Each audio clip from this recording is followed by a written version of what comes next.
what we've got here is a 1999 Dodge 15-passenger maxi bus thing. It's my own personal vehicle. I got on YouTube and tried to find videos on how to replace the fuel the fuel pump. See it right there? It says, hey, Mr. Fuel Pump.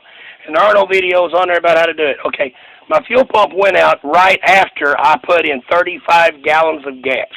So instead of dropping this 800-pound tank on my chest, I decided to cut a hole in the floorboard. Most people do that. I know that that's nothing new.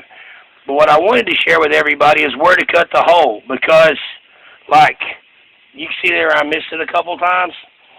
And so this time it's like, if I wouldn't have showed you the other misses, you would think, my gosh, look how precise that guy is, because that's a perfect hole in a perfect spot.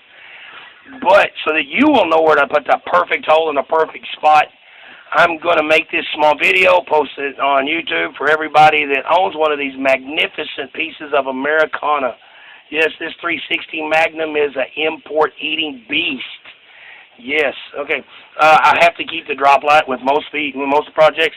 Always unhook your battery. You know that, because I'm going to assume you're intelligent. I hate it when people assume I'm stupid, because in this van I have like 3,000 dome lights that by now would have done killed my battery. Not to mention the fact that I don't want to short anything out and bust a relay. Okay, so if you look over here where I'm at, the hole is, okay, when you take the seat out, immediately behind the driver's seat, see there's the driver's seat, that is El Capitano El Chero. Anyway, if you take this seat out immediately, you will notice you have these brackets right here for your front seat, your front back seat to sit in. You come straight off this here, and you come over like 1, 2, and there's them ribs on the inside. You come over to them 2 ribs right there.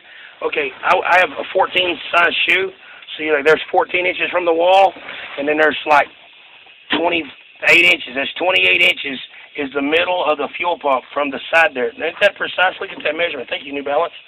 Okay, anyway, you want to come back as far as you might. You could come back a little farther, from that back seat clamp there.